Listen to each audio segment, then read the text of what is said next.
Good afternoon, everyone, and welcome to our final learning session of the Opening New Portals, Building Communities uh, uh, conference brought to you by the Associated Church Press, the Canadian Christian Communicators Association, and the Religion Communicators Council.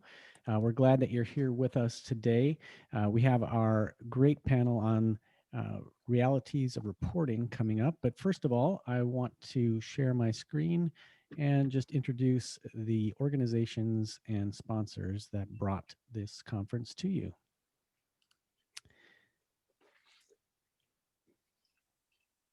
And here are the three sponsoring organizations: the Associated Church Press, Canadian Christian Communicators Association, and the Religion Communicators Council. Our title sponsor has been the Fetzer Institute. Our gold sponsors are the American Baptist Home Mission Societies, the Church of Jesus Christ of Latter-day Saints, and Shanley & Associates. Our silver sponsor is the Christian Church Disciples of Christ. Bronze sponsors include Mennonite Disaster Services, Sokagaki International, and Worship Times. Our community sponsors include the Evangelical Fellowship of Canada and Polaris Nonprofit Solutions. Our in-kind sponsors who provided promotion for our event are Broadview Magazine, Janice Van Eck, who did all of our graphics, and the Christian Recorder.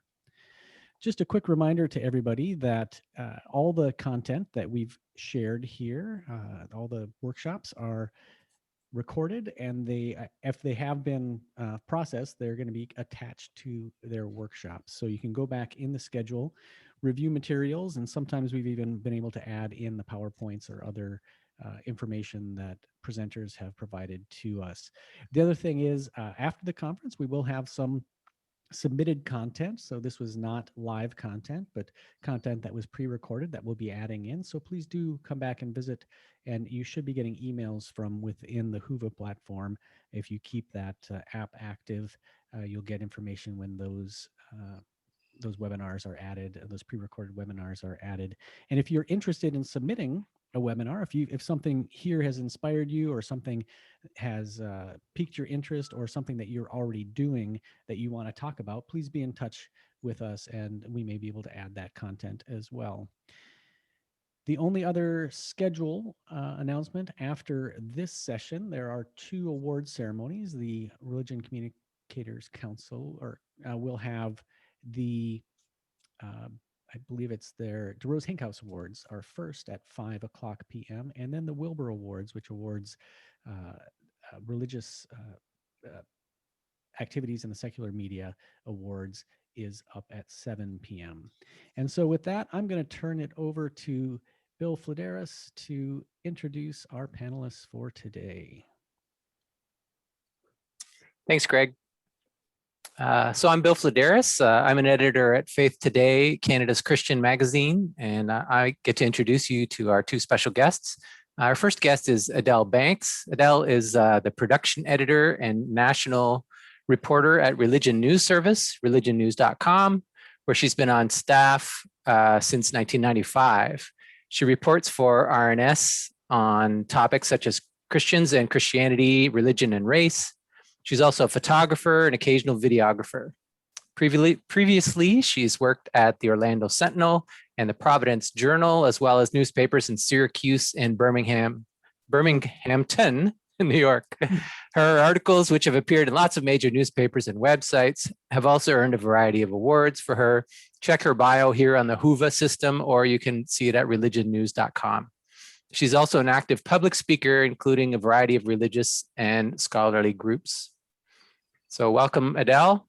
I'll just give a quick intro for Michael Fagans as well. Michael is an assistant professor at the School of Journalism and New Media at the University of Mississippi. He describes himself as someone who simply enjoys telling people stories. My journey, he says, has taken me to the Navajo Nation, Malawi, India, Austria, Afghanistan, Scotland, Canada, where I am, the Dominican Republic, Belize, and Guatemala. He's also the author of 3 books about iPhone photography, published by Amherst Media. He's previously worked as an assistant photo editor at the Bakersfield Californian for 6 years, He's also worked as the Director of Strategic Communication at the United Way of Kern County, which was like being a filmmaker in residence. His photography has won awards, and he's been active in campaigns against human trafficking. So check out his bio here on the Whova system, which also has a link to his profile on LinkedIn. That's the introductions, and then I'm just going to pass it over to the two of you. All right. Thank you, Bill. Thank you. Adele, you've been holding out on me. I did not know you were also a photographer. I love to do photography. It's become a passion of mine in recent years, and a little bit of videography as well. All right. Now I will be a little bit more, oh, hang on one second. So I wasn't sure what kind of introduction we were going to get. So I found this nice photo of Adele and some of her recent articles. This is my website, and then a little clip from our school website. And I apologize, it sounds like there is a jackhammer in the parking lot behind me. Don't hear it. Oh, good. So this is sort of the first draft of the title of what we're going to talk with you about. In talking more with Greg and each other, we really started getting more into thinking about and talking about diversity, equity, and inclusion in reporting and what that might look like. And then really, if we were to boil this down, is how do we tell the story, or how do I tell the story well? One of the things that I like to do, especially with conversations like this, is some self-disclosure or full disclosure. I have also been on the other side of the camera, and I thought I should let you know that I have some fair amount of experience with the CCCA, and I've also done work with the Episcopalian Church. So my examples will be more concretely there. I cannot or will not speak for Adele. But so if I use an example about a bishop or a general assembly, that's why I'm using that kind of language. And then this is a prompt for us to put out a question. It's Whova, Bill, is that where folks are on? Sorry, I was muted. Yeah, that's right. So they can share their questions with us through the Whova platform. That would be great, and then we'll pass that on to you. Okay, so if folks have questions right out of the gate, by all means, feel free to put them in, and I'm going to open up my Q&A so Bill can shoot that along to me. And so recently, there's been a spate of violence against Asian American and Pacific Islanders. And so I found this lovely example from NBC News. And so my first question is, who's missing on this panel? We have a conversation about violence against the API community, and someone's not there, or someones are not there. So, and excuse me 1 second, I'm gonna have to just escape for 1 second, move my chat out of the middle of my screen.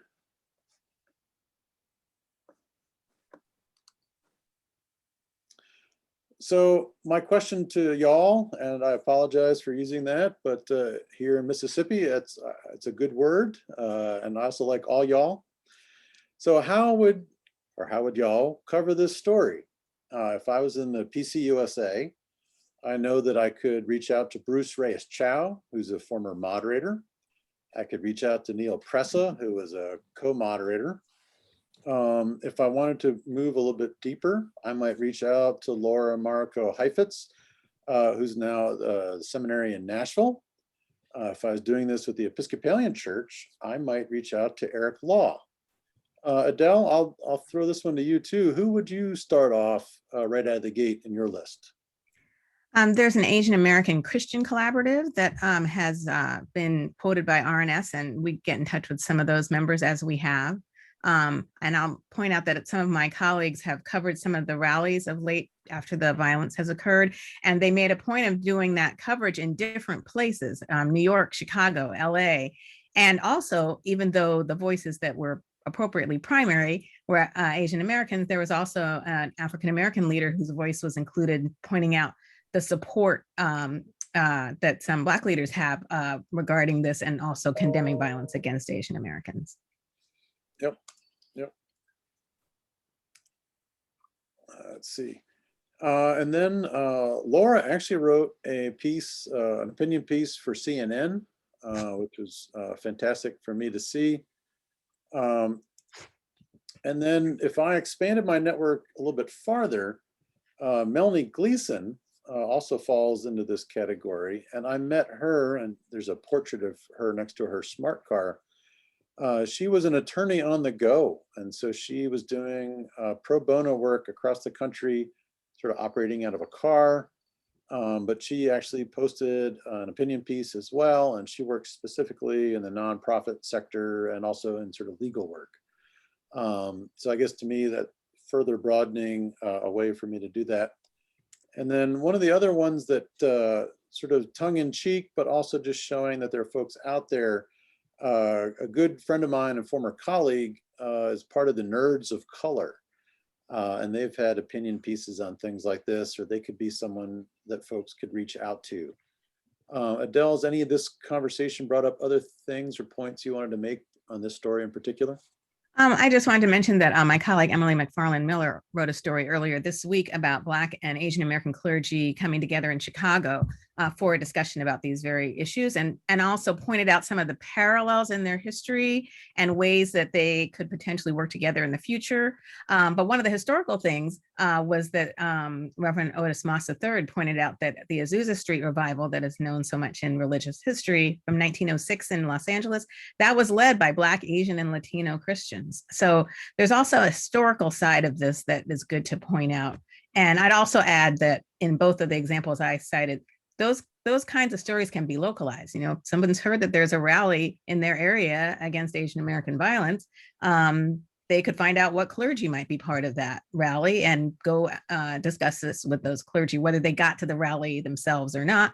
And likewise, you know, there's just any number of ways to maybe get in touch with people if you cover a particular denomination or a particular faith. People within that faith or denomination may represent some of the groups we're talking about now. All right, thank you. Keith Jenkins is a colleague and a friend of mine, and he makes the argument that a big part of this is what he would call the Superman approach to reporting. And I see that I've got 3 things. No, I can't reach it. Here we go. Excuse me one second. There we go. Oh, I was wondering, Greg, if you took that picture. Yeah, oh gosh, and I spelled something wrong. My apologies. Good, and I don't know if folks can see this, but Deneen Mon had Barbara Odom, PCUSA minister, me, Kim Court, published an opinion piece in the New York Times. Fantastic, thanks. Oops. So Nate was saying that there's Nate Gowdy, another photographer, has been working on a superhero project. And one of the things he's been trying to do is illustrate what superheroes might look like today if we were a more diverse group of superheroes, and actually getting politicians, community members, community activists to pose and work with him on this project. Keith Jenkins argues for the Superman approach to reporting, that the more we do focus on truth, justice, and the American way, that we're actually getting closer to giving it a full report. And so for him, is you cannot accurately report the truth until you're talking to a large segment of the population. So that's not just the folks in your organization or the folks that you are covering, but also larger communities from there and out. He would also argue that we can't really fully see or perceive justice unless everyone is receiving justice. And he would also argue that the American way is that you're going to get a larger share of the pie, or more advertising revenue, or more eyeballs if your reportage is encompassing more of the community. And so Keith, I thought was a fun way to think about how we can get at better reporting. So best practices, and Adele, this is certainly for me a give and take with you and I. 3 to 5 sources. Would you agree or disagree, Adele, or would you like to see more? You mean per story? for story or sources or people at the table? It really varies from story to story. Some may be more than 3 to 5. Some may be only 1 or 2, depending on how much time you have and what the topic is.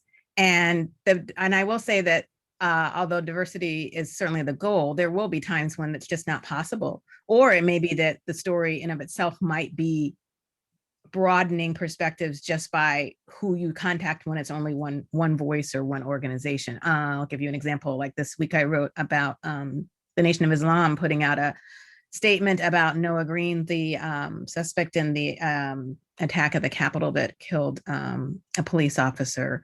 And, you know, it's not very often you hear from the Nation of Islam, but that I wrote basically what they had to say about it, which was interesting that this person had tried to be a member, had started the application process, but was not in fact a member when apparently some media accounts were calling him a quote unquote follower.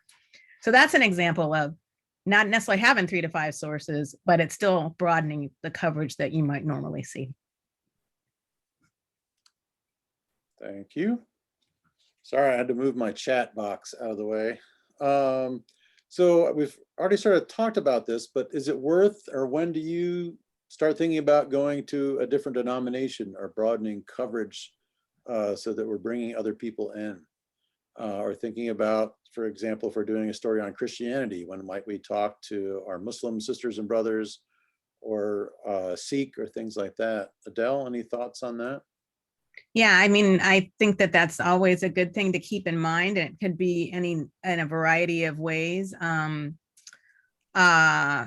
I can give one example of recently I wrote about a set of 2 photographers who photographed 16th Street in Washington, D.C. It was a 9-year project.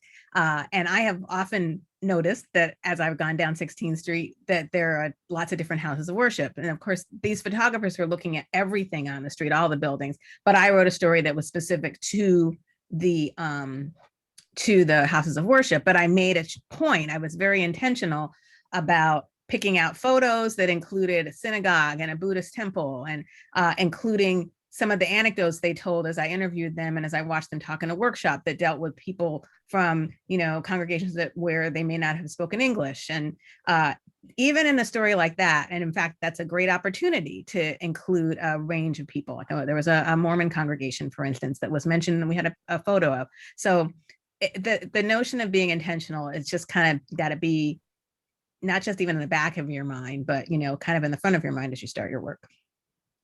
Yep. That's actually a good segue to tracking accountability. A colleague of mine, Brent Lewis, who's a photo editor with the New York Times, he actually keeps a spreadsheet. And so he'll track who he hires. He tracks a different number of different axes that he wants to be cognizant of. And we'd also do that here at the university. We keep a large spreadsheet on our guests that we bring into the classroom, making sure that we're keeping a good balance between men and women, or folks who may identify in other ways. We're also looking at socioeconomic strata. We're also looking at whether or not they have a connection to the university or are not. And so that's just one of the ways that we can make sure that our students are seeing folks who look like them in the classroom, but also folks who are standing up in front of an auditorium and talking, that we're keeping diversity in that as well. One of the other things I wanted to talk about today was authenticity.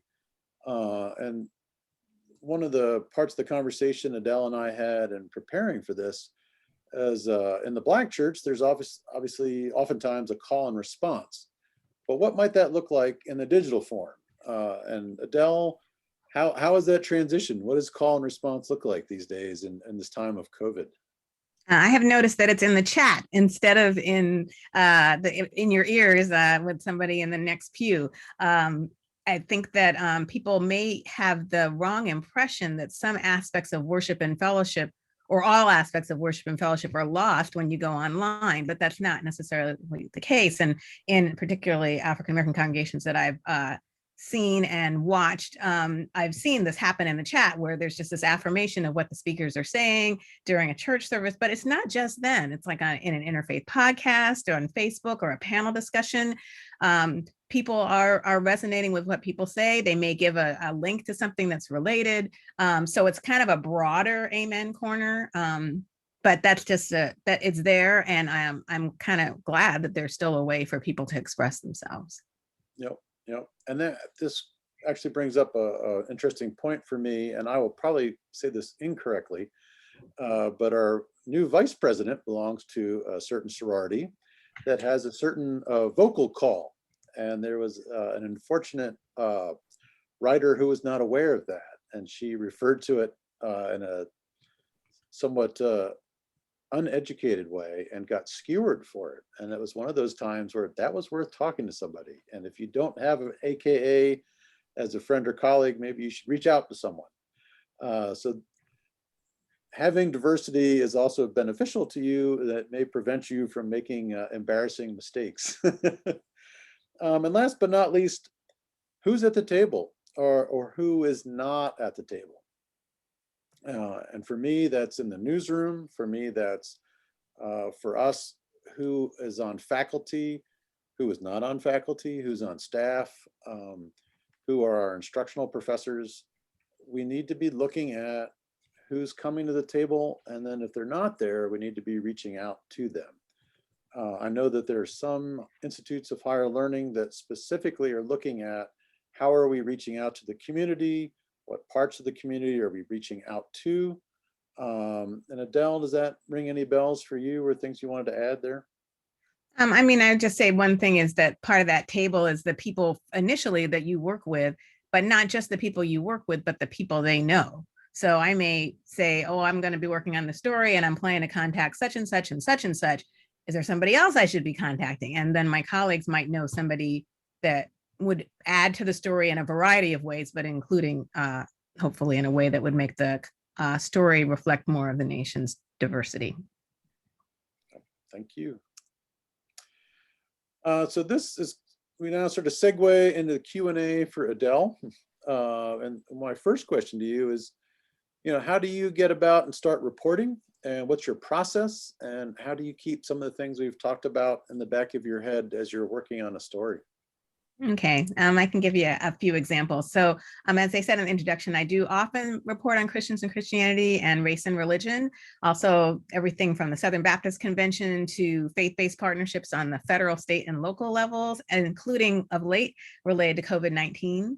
And my process, as I said, varies from story to story, but I do hope to achieve some level of diversity in my journalism. And I have to say that diversity is of all kinds. And before I forget, I want to mention when I was speaking about the photographer's story, that photography and videography are part of, obviously, the picture of what we do as journalists. And that's another part of the work that should be inclusive and diverse. And so that's also a thought. It's not just, oh, I'm going to get such and such in my story, but oh, is such and such going to send me a picture of them so we can include that in the story?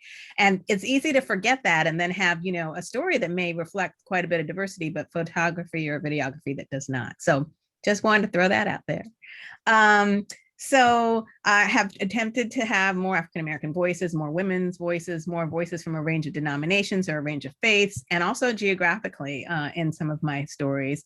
I wanted to give you a couple of examples. Like sometimes the story topic in and of itself presents an opportunity for diversity, which actually, in my opinion, makes it sometimes a more interesting story. I wrote recently about the Sister Act podcast that featured a mosque outreach director, a reform rabbi, and a religious freedom scholar, who is, the latter is an African-American woman who describes herself as spiritual, though she was raised Pentecostal and she was a licensed American Baptist minister. So there you go. I haven't even written much of the story, and you got some diversity there.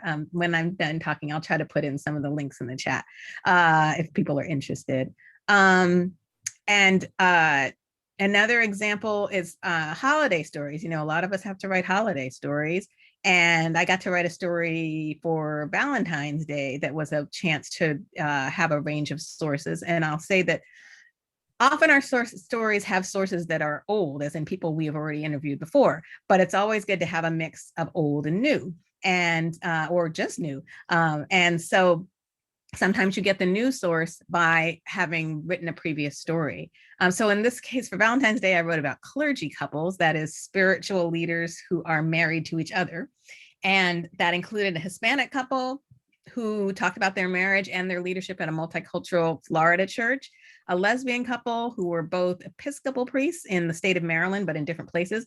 And one was British and one was American, at least British born, and two rabbis who co-lead a Reform synagogue in Nashville, and a retired couple who both had served as United Methodists and live in different parts of the country, depending on what time of year it is. I found out about the lesbian couple because I interviewed one person in that couple for a story about reparations just like a week or so before. And while I was talking to her, somehow I was thinking about this topic of Valentine's Day and realized, oh, it's happening on a Sunday this year. And she was telling me how, well, yeah, that means they're going to celebrate on a different day. And I ended up circling back and interviewing both her and her wife, in addition to the other people I interviewed. So you always have to keep your antenna up for what the next story might be while you're talking to people. And in so doing, you may end up with a more diverse story. Also, geography is another issue of like not having I live on the East Coast, not having every story be all East Coast people, which means, being intentional about calling some people at a different time of day, or arranging with them a time that works for you and them within both time zones. I wrote a story fairly early on about the technological challenges, the digital divide for some churches and church members at the beginning of COVID in particular. And that story included a rural Pineview, Georgia woman pastor. Her great nephew was able to live stream services using internet they got from an organization called Faircount. And then there was a New Haven pastor who had worked himself to get churches to have websites, but he was still at least initially talking on the phone to his congregants because he knew that some of them didn't have computer access. And then I talked to a woman in Kansas City who likewise was in an inner city and had conference calls like for Bible study, but now was having conference calls for worship. And then Chester, South Carolina was another place where I talked to somebody, and they ended up with 1,000 or more people listening to their worship services or their events when they had not really been involved with that kind of a digital presence previously. But that was just an example of how there had been a digital divide. Most of these congregations were predominantly African-American, but they were all over the country dealing with different topics. Like, there's an assumption, oh, it's rural people who might have this challenge, but no, inner city people did too. So that was kind of enlightening, I hope, for readers. So those are just a couple of examples. A denominational example is, as I mentioned, I cover the Southern Baptists quite a bit, but I recently wrote a story about a minister that you may have heard of who had a sermon where he suggested that wives let themselves go when they get married and suggested that women need to be concerned about their weight. He has since taken a leave of absence, but that was the General Baptist. I don't get to write about the General Baptist very often. And so there again, everything I'm sure the General Baptist would have probably preferred another way of getting journalistic attention, but that's what it was in that case. But again, it's an example of don't just always go to the same groups every time. So those are some examples that I suggest. And the other process is just whatever comes by my email and whatever I see in other news outlets. For instance, I happen to see a news outlet covering President Biden being at a seminary that had a vaccination clinic. And I wrote about that like 2 days ago from the perspective of the whole faith-based cooperation with the administration. So those are just some examples. Yep. Adele, do you find that folks are happy or pay attention when the stories are broader or more diverse, or do you get any kind of feedback from readers about appreciating that? I mean, it does seem that some of the stories I write that are about people of faith who also happen to be people of color attract more attention. Like I wrote about Pastor Tony Evans the other day. He has a new book out, and we covered a whole lot of different topics, including his mentoring of Kirk Franklin. And that got a lot of attention. So some of it does, you never know whether it's the diversity, the celebrity, it's sometimes hard to know what draws people in, but I don't think it hurts. Yeah. Oh, no, I was just curious if you had some anecdotal information. When we were having conversations and preparing this, the Pew Research Center some of their data came to light. And so Adele, you were talking about how folks perceive President Biden's religion and faith. And I'll just sort of open that door and let you walk through it. Okay, thank you. So the Pew Research Center recently found that 6 in 10 US adults recognize that President Biden is Catholic. And interesting, while about the same amount of Catholics and atheists / agnostics, 66%, they knew that he is Catholic. Even more Jews did, 75%, while about half of Black Protestants, 46% knew that. But on the other hand, about 2/3 of American adults were not sure about Vice President Harris's faith. And the Pew study noted that she identifies as a Baptist, and the larger 24-page study, I'm happy to say, credited a story from my Religion News Service colleague, Yanat Shimron, that noted that she was raised on Hinduism and Christianity, Vice President Harris, that is. So I thought it was interesting that Pew ended up citing my news organization about the faith of the vice president, which in some ways may show that there hasn't been as much attention to her faith as, of course, Biden. Of course, he is the president, but still. But RNS has a feature called 5 Faith Facts that we use often to highlight the faith angle on things you might not realize have a faith angle. And we did that a lot during the election season. And my colleague Bob just did it for a whole different reason, which was to highlight when Baylor and Gonzaga were facing each other in the NCAA championship. He did 5 faith facts that related to basketball and faith. So I just say that this study is just one example of how people are more aware of some people's faith than others. Yep. And then also, here we go. It's from Bill from one of our panels. How much time do you have to write a story, Adele? And how many are you writing a week? That's a good question. I just wrote a story. I covered something at 11 o'clock today, and I turned it in right before this started. It was a relatively short story, so sometimes not much time at all. Other times I get to work on a project that I can work on over weeks and sometimes months, depending on the topic. And so it really varies. I think for the Valentine story I mentioned, I had at least a few days to work on that. And there are times where I might end up doing interviews 2 a day or, another day, but then something comes up and I don't end up actually doing the writing until a little later on. For instance, I wrote something about World Vision and COVID-19 today. I did that the main interview for that March 25th or something like that. And then other things took over and it was still obviously a story. So it really varies. No, and I should note the question was asked by Giselle Randall, and thank you for submitting that, Giselle. One of the other pieces that's been in the news lately was Henry Louis Gates Jr.'s The Black Church. And Adele, there was some great kudos for that. Should we talk about that first? Sure. Yeah, I got to watch the entire series ahead of time, which was all 4 hours of it. And I think that's the right number of hours. And then, yes, it was 2 hours over 2 days, I think, when it actually came out. And I read Henry Louis Gates' book for Courage that I wrote time to the premiere of the series. So I wrote about it ahead of time.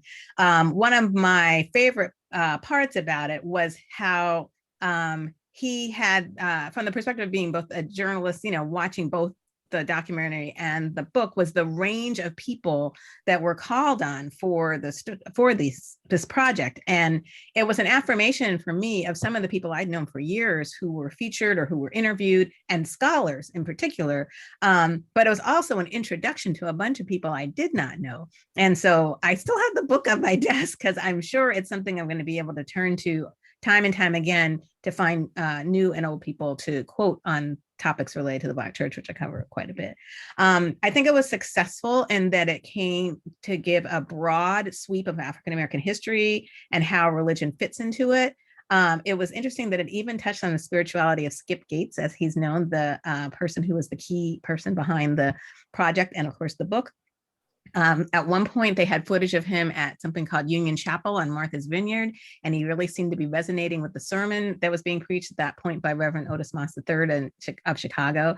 And I asked him at a virtual news conference, Skip Gates that is, about how he defined himself religiously, and he said he considers himself a spiritual person. But there was a point of like testimony and religious history of his own life in the series, in addition to all the other African Americans that he highlighted in it.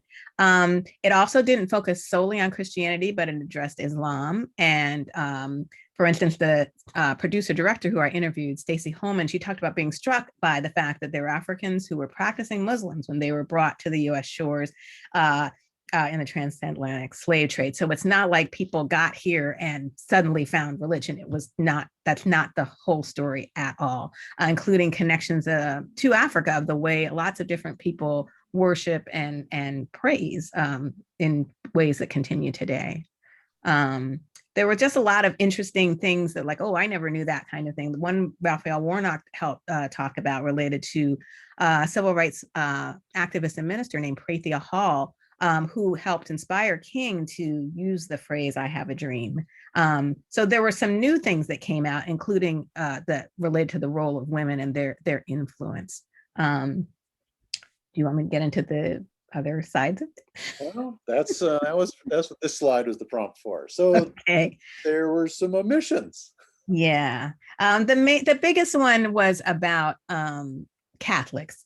They apparently went places where Catholics worship, got photos of places that involve Catholics and African American religion, African Americans who are Catholics, but they kind of left it out in a large way. And the producer who I interviewed talked about the fact that it sounded like there was some scheduling conflict that caused that. And my understanding is that African American Catholics were not pleased about that. The book by Henry Louis Gates does mention things like, he mentioned one thing that I thought was interesting, that Black Catholics appear in church records in St. Augustine, Florida, dating to 1594. And he mentioned the story that many have probably heard of now about the Jesuits selling enslaved persons they owned to save basically Georgetown University when it was having financial trouble. And he did mention also Black Catholic clergy forming their own organization 2 weeks, within 2 weeks after Reverend Martin Luther King Jr. was assassinated. But the fact of the matter is that the documentary itself, when you're watching on TV, did not have much. And I saw a piece by a man named Michael Days. He's a former vice president of the Philadelphia Inquirer, and he talked about how that Gates may have mentioned that a quarter of enslaved Africans were likely Catholic, but they didn't really give much beyond the images related to Black Catholics otherwise. And he said, how many hours long does a Black church documentary need to be before Catholicism gets airtime and a fair shake? That he was quoting somebody else, just showing the concern. So that was one example of it. And it's so ironic because, there are Black Catholics out there that are making news, like Amanda Gorman, who Religion News Service has written a story about the poet who pretty much preached during the inauguration. Yep. Well, and sometimes there are things we miss either by omission or commission, and sometimes there are limitations. You have a certain amount of time or a certain amount of airspace that you have. And one of the things that Dell and I talked about were, okay, you've missed something. Can you follow up on that? Can you do another episode? Can you do another story? Adele, how do you handle that when it becomes obvious that you missed part of the story? Yeah, sometimes you can go back and write that story at another time. Sometimes you get a story idea that you just cannot get everything in. Sometimes you just it doesn't happen. I mean, honestly, it just doesn't. You have to be honest with yourself. But I think the point is to be more intentional so it happens less. That's really the bottom line. Yep. And the last major question I had for you is, what does it take to build a strong variety of sources? And you've sort of mentioned some already. Obviously consuming other pieces people have written, or other documentaries, reading books, but how do you keep cultivating that? How do you build that up? At the end of almost every interview I ask people if there's something I didn't ask them that they wish I had. I may or may not use that information immediately, but it's still good to know and good to have. And sometimes it really changes the story, frankly, because you don't know, people try to act like journalists are experts, but no, journalists know who the experts are to ask, But another thing that's important to ask is there somebody else I should speak to? Now, of course, sometimes the person you're interviewing is hoping they're going to get quoted and aren't necessarily excited about sharing other names. But other times I have found, including with people of color that I have interviewed, that they'll give me the name of somebody else to contact. And sometimes I won't be able to contact them for that immediate story, but I might try the next time. And I've even told them that. I've said, well, you know, I'm almost at the end of my reporting. I got to get the story in soon, but I still would like to know who else you would suggest I talk to in the future. And so I'm always grateful when the people are helping me add to my list of folks to potentially contact for future stories. Yep. And Emily Odom sent a note via Bill that there obviously the first gentleman has a different faith from that of his wife. And most recently, the Seder held at the White House. Now, and I don't know this, but I thought that President Obama had held a Seder at the White House. So was that the first official one, or had there been some before? And you It may was not probably know. the first by the second gentleman, you know, we have a good rule. But I don't believe it's the first.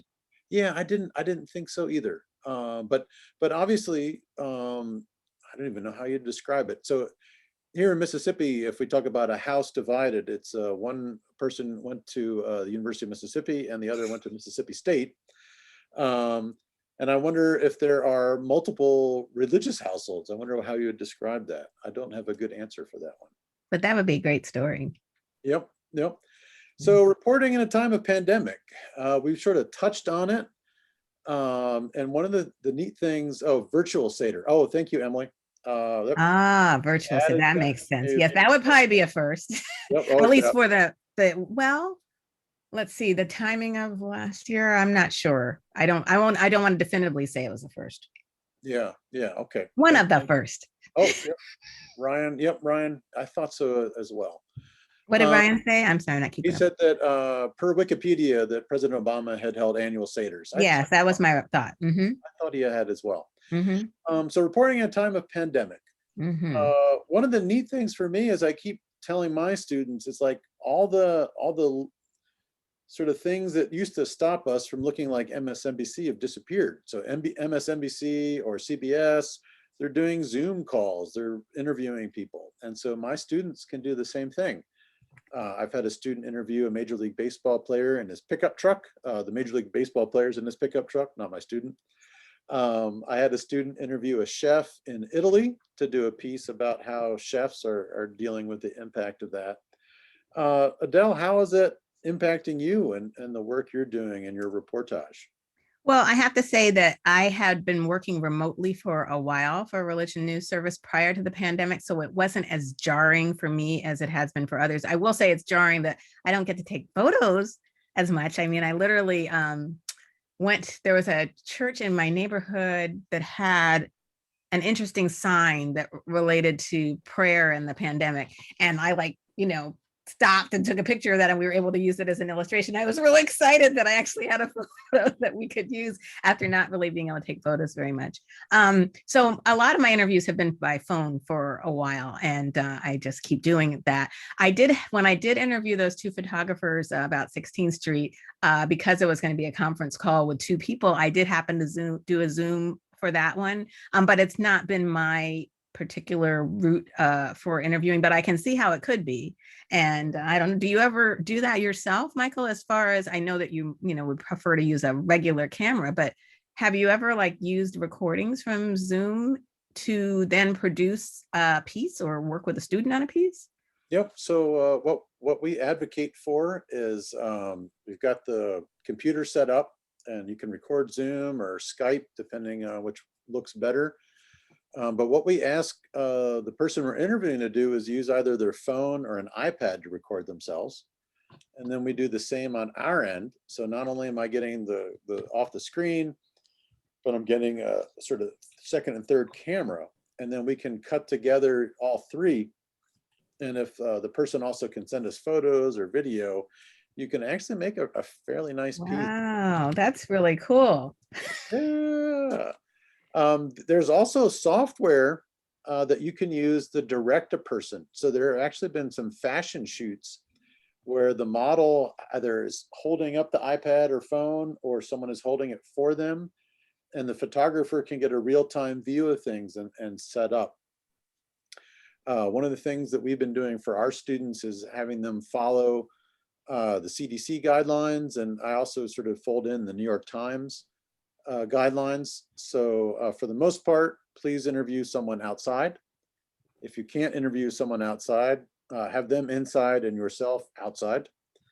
One of the other things that we've been doing a lot of is if folks have a phone, is to set up the phone to record a voice memo and then just tuck it in your pocket. And then at the end of the piece, ask them to text you the voice file. And so then you can actually supplement that or cover your audio on your camera. So there are a number of ways that we can work and interview people, even with COVID, and be safe. A lot of the times when I'm setting up a lav mic on someone right now, I'll put on rubber gloves.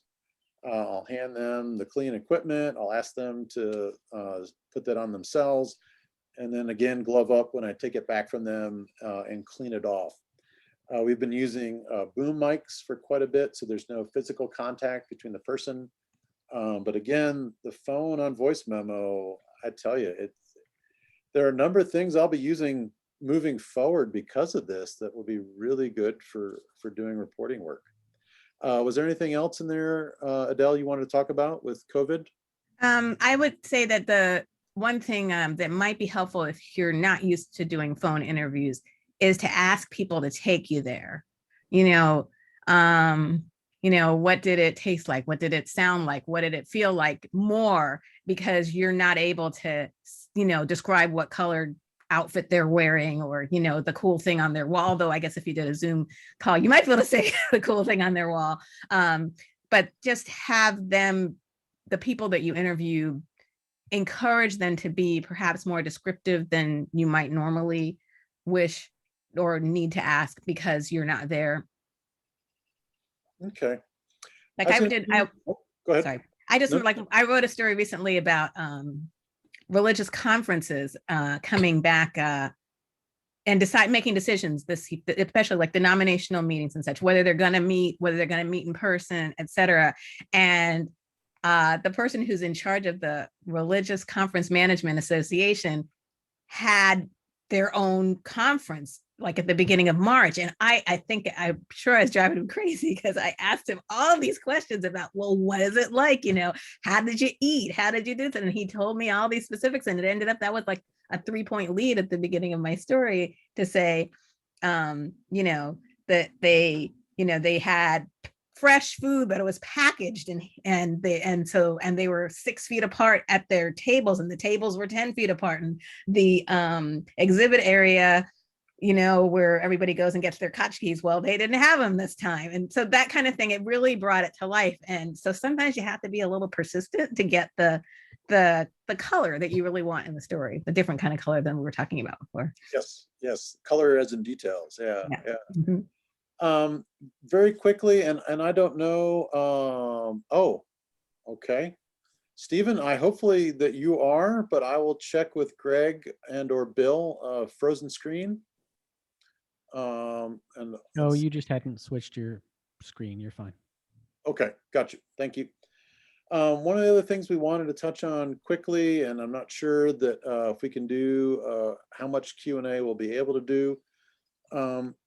But Adele and I are both very big, or like I will speak only for myself again. I am very big into solutions journalism.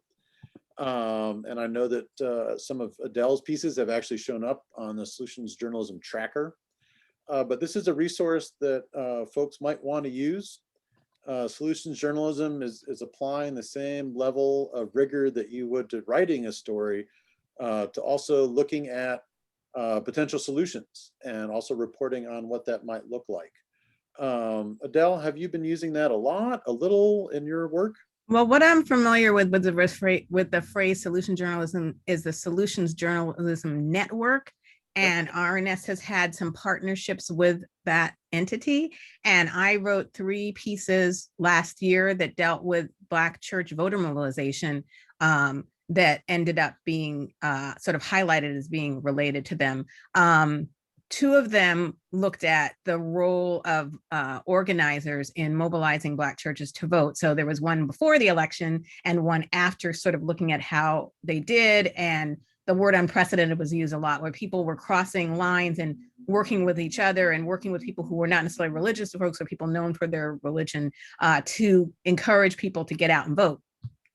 But in addition, I wrote a piece about Stacey Abrams and about her faith background and her parents, and she's a double preacher's kid, and how that has informed her work even to what she's doing now with more than one organization that deals with fairness and fair elections and access to the and participation in the census, et cetera. And those are examples of, I guess you could say, solutions of how people are getting work done that they think is important. Yep. And what's really nice for me, and I guess this is why I'm sharing it, you can use the story tracker and do searches. And you're able to do fairly deep searches. It provides stories, written stories, as well as video, as well as multimedia. And it's just a good resource that I highly encourage my students to use so that you don't have to reinvent the wheel if someone's already done it. But I think it's also another way to look at diversity or find out other sources that are working on pieces. I've got 9 minutes to go, Bill, so I don't know if we want I just want to note, excuse me, that Bill noted that somebody mentioned that some Religious Conference Management Association members did not attend that meeting. So that is another point that, you know, not everybody is jumping at going back. And in fact, one of the things that I'm hearing is that the more hybrid meetings are being thought about. So if people do decide to go back in person, they're combining and giving people the flexibility to not necessarily attend in person. So thank you for mentioning that, Andrew Yeager-Buckley. Yes, yes. Bill, do we want to go to Q&A? Do you want me to do one last thing? Where are we at? Yeah, that's fine. It's the Q&A is open. So let's why don't you do one more thing, and then at the same time we'll ask any of the watchers to just share their comments and questions, Okay. keeping in mind that we have about 7 or 8 minutes left. We'd love to answer their questions if they share them with us. All right. So something I've been working on lately is what does it look like to talk about and do a documentary on race, higher education in the state of Mississippi. So this is our Lyceum. It's the main administration building on campus. Whoops, there we go. This is from a fascinating museum down in the Delta. This is roughly the amount of paperwork that it took to register an African-American to vote at the height of Jim Crow. And so it's an interesting museum. It's the home of a man who was very active in the civil rights movement. He was, as one of the people talked about, he wasn't killed. He died very peaceably and happily at a long life. But his was the house where Martin Luther King Jr. Could safely sleep. This gentleman, Amesy Moore, was the one who went out looking for Emmett Till. And so he's not a very well-known person, but very influential. This is a replica of the bus when someone would not give up her seat. And I will admit that that is my son getting up close and personal, but sometimes it's good to have that crossover between history and the present. Sadly, an ongoing story for us in the state is at the Emmett Till location on the river where they found his body, it is continually getting shot. And they've had to make it bulletproof. And I think we're now on sign number 3 or 4. Mississippi also has a very rich history. In fact, some of it more colorful than others. And then Robert Johnson, I think last I knew, had 3 different cemeteries where his body is supposedly located. So if you're going to find Robert Johnson, you have to technically visit 3 locations, and I honestly can't tell you which one is the correct one. Down in the Delta, we have a long tradition of Chinese Americans. And what's fascinating about that is the Chinese Americans, for the most part, had supermarkets. And so that was sort of a neutral ground between the African-American community and the Anglo community. But what's fascinating was that they were not allowed to own property. So they, for the most part, slept in the back of their stores. It's an odd American success story in that most of the folks who own supermarkets were able to educate their children who've gone on to become doctors and lawyers and business people, and for the most part have migrated out of the Delta. And this is the only Chinese cemetery in the Delta. We have a long history of flooding, so at least in the Delta, so you can't talk about the history without identifying that. We also have a statue, and actually this statue is no longer located in the center of our campus. But I started on this project when a number of neo-Confederates decided they wanted to march onto our campus. And this statue is dedicated to fallen soldiers. The gentleman in the front in the Confederate outfit is from North Carolina, of all places. And it's become a real touchstone for things happening on our campus. We have a matching set, and so the other one is right in front of the courthouse, in front of the county courthouse in the center of the town. And this photo is from actually from the fall, when our football players went for a march and marched around the square.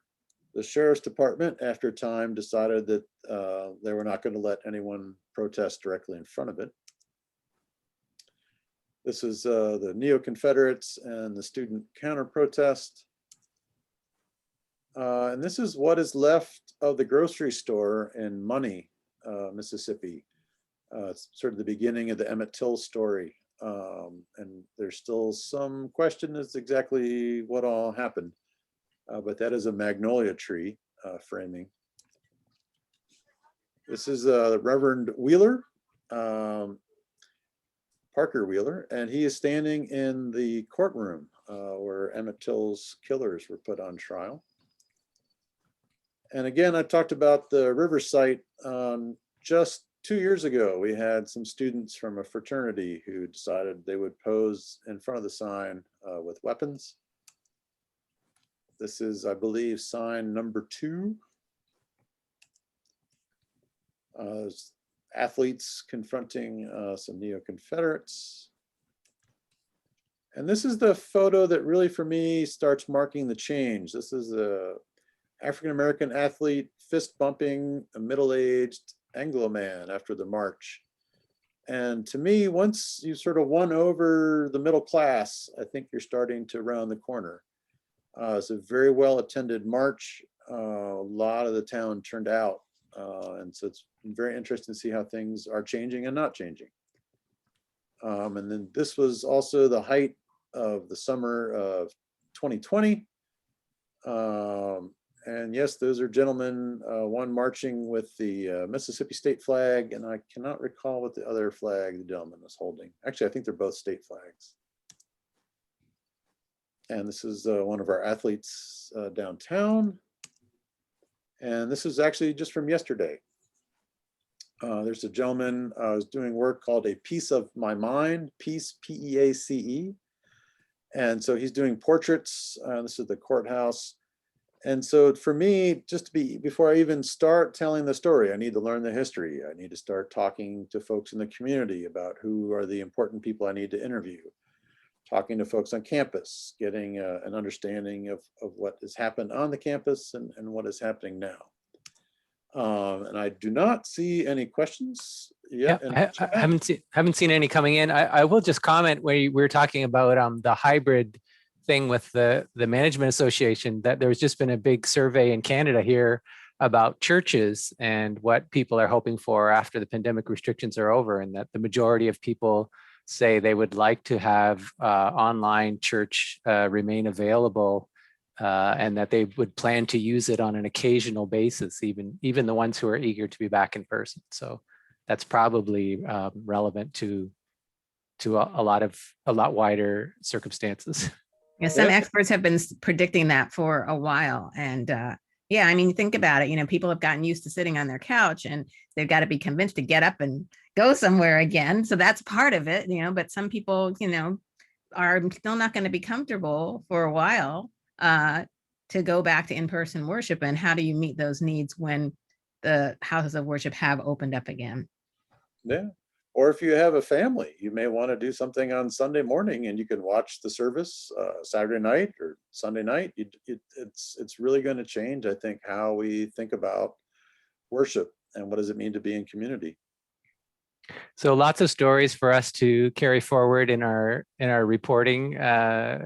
Even, you know, the pandemic as a source of ideas for stories or aspects to stories is going to be continuing long into the future.